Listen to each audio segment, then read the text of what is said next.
Շնորհակալություն ազգային ժողովի մեծարգո նախագահ, մեծարգո վարչապետ, հարգելի գործընկերներ, իհարկե տխուր է, որ ծննդյանս օրվա կապակցությամբ մեր ընդդիմադիրները դահլիճում չեն,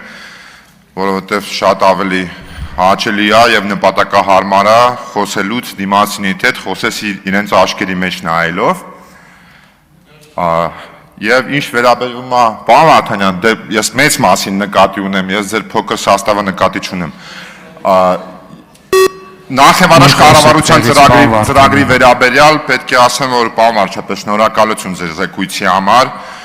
բավականին համապարփակ ծրագիր է, բայց ինձ համար անձնապես երկու հատ կարևոր կետ կա, նախ, որ ինքը բավականին բովանդակալից է, բայց երկրորդ եւ ամենակարևորը հնարավորինս մատչելի է կառավարության ծրագիրը եւ պարզ լեզվով է գրած, հասկանալի է եւ երբ որ մեր ընդդիմադիրները ասում են, որ կար կառավարության 21 թվի ծրագիրը, որոնցում որ կան կետեր, որոնք որ միգուցե չեն իրագործվել կամ կիսատ են իրագործվել, դա բավականին բնական արձագանք է իրենց կողմից, բայց խնդիրը կայանում է ինչու՞մ ըստիս, նրանում, որ չեմ կարծում, որ գոյություն ունեն ծրագրեր, առավել եւս 5-ամյա ծրագրեր, որոնք որ բարեփոխումների շրջանակում են տեղի ունենում, որտեղ որ դու A-ից B կետ հստակ ժամանակում կարողանաս հասնես վերջնական նպատակին, որտեղ ժամանակակից աշխարհը շատ ավելի դինամիկ է եւ բազմաթիվ խնդիրներ կան, որոնք որ կարող են իրականում վերջնական նպատակից քեզ խանգարել հասնել եւ երբ որ 21 թվականի ծրագիրը օրինակ ես ինքս կարդում էի, որոշակի առումով ինձ համար էլ կար հարցեր, որ պատկերացման տեսանկյունից ինձ համար բարդ էր պատկերացնել, թե ոնց ենք հասնելու մենք այդ նպատակին եւ խնդիրը ինչումն էր, խնդիրը նրանում էր, որովհետեւ բոլորս էլ հիշում ենք 20 թվականին այն ահետները ու ճգնաժամերը, որոնց միջով մենք անցել ենք, եւ փաստացի 21 թվականի ծրագիրը որոշակի առումով խալխլված հիմքերի վրա է գրված եղել եւ ինչումն է այս ծրագիրը այդ տեսանկյունից այլ ավելի հավակնոտ եւ ես կասկած չունեմ, որ արդյունավետության տեսանկյունից այլ ավելի արդյունավետ է լինելու, որովհետեւ այս 5 տարվա ընթացքում կատարած աշխատանքը հանդիսանալու է ապագայի անելիքների հիմքը առավել եւս հաստատված խաղաղության պայմաններում։ Իհարկե ծրագրի մեջ կան նաև բաներ, որոնք որ որոշակի առումով կարող ենք դիտարկել, որ դեկլարատիվ տեսանկյունից են գրված, բայց իրենց բացվածքը պետք է հետագա աշխատանքի շրջանակում մենք իրար հետ աշխատենք այդ ուղղությամբ, որպեսզի այդ կետերը նաև մեր հանրության առջև եւ հանրության համար լինեն շատ ավելի հասկանալի, ընդունելի եւ շոշափելի նյութապես մեր հանրությունը դա զգա։ Հիմա ես մի 20 օրած դե սպասել եմ այդ պահին իրականում եւ 3 այդ պահը տեղի է ունեցել, որովհետեւ ես առաջի օրվանից սկսած, երբ որ այստեղ խոսք է բարձրացվել Բաքվում պահվող մեր հայրենակիցների մասին, ես կասկած չեմ ունեցել, որ այդ պահը գալու է։ Եվ այդ պահը 3 եկել է, այդ պահը այն մասին է, երբ որ մեր գործընկեր Տիկին Ավետիսյանը Բաքվի բանտից դեպի Հայաստան ուղղված ուղերձը բարձրաձայնում է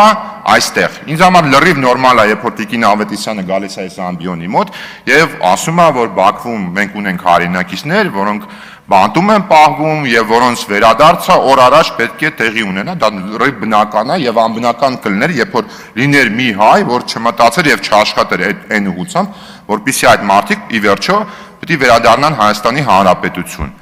Բայց իդեպ նաև միանշանակ պետք է ասեմ, պարոն վարչապետ, ի պատիվ ձեզ,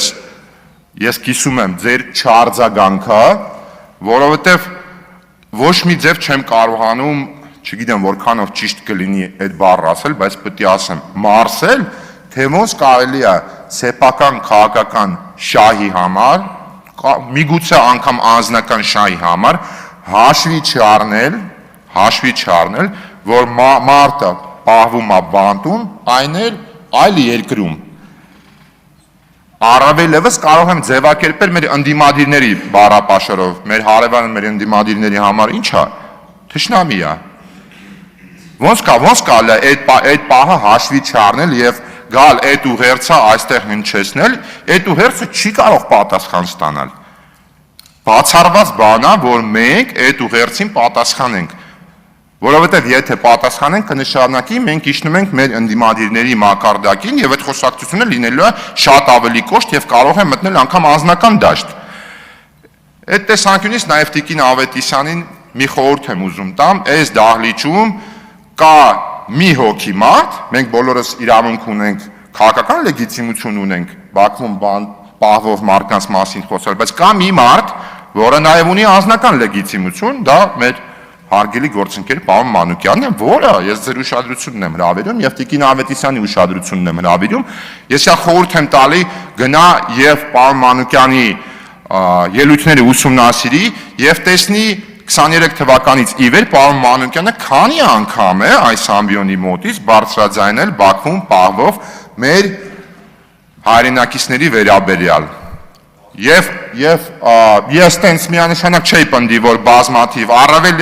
եւ մի խորհուրդ էլ կտամ, երբ որ հարց կծակի, թե ինչու է դա տեղի ունեցել, անձնական լեգիտիմություն ունենալով հանդերձ մի քանի անգամ, Տիկին Ավետիսյանին խորհուրդ կտամ գնալ եւ այդ հարցը քննարկել պարոն Մանուկյանի հետ, ինչու ոչ նաեւ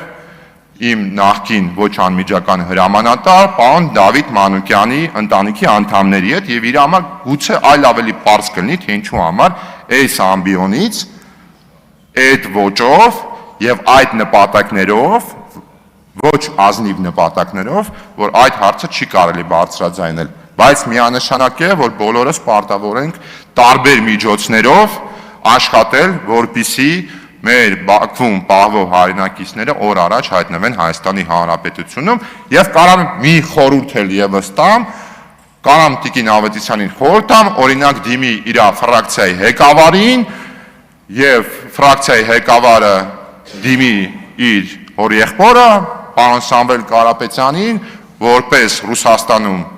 մեծահարուստ մարդ, որ գուցե իր կապերով փորձի մեր հարևան երկրի այլ մեծահարուստ ընտանիքների միջոցով ինչ-որ ձևի, որոնց հետ միանշանակ կասկած չունեմ ունի նաև փոխհարաբերություններ նաև գործընկերային, այսինքն գրեթե չեմ կասկածում, որ ինչ-որ միտեղ կարող են իրանց այնտեղ տնտեսական շահերը համընկնել, փորձի նաև այդ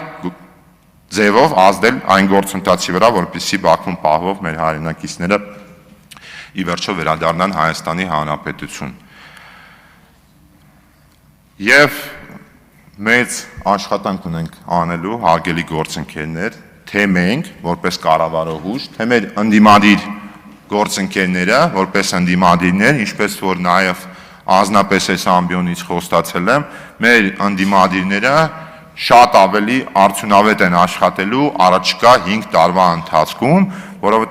որովհետև յուրաքանչյուր հարց, որոնք որ իրանք այստեղից բարձրաձայնում են, պետք է ցուցաբերեն հետևողականություն եւ գնան հասնեն այդ խնդիրների լուծումներին, եթե իհարկե իրենց մհումներում ազնիվ են, անկեղծ են եւ իրենց նպատակը բացառապես այս կամերայի առջև լավը Երևանը չէ, այլ իրական Հայաստանի Հանրապետության անվտանգության, ինքնիշխանության եւ մեր ժողովրդի բարեկեցության ապրելու նպատակներ են։ Այսքանը, շնորհակալություն, բոլորիս մաղթում եմ արդյունավետ աշխատանք։ Սերգեյ Բագրատյան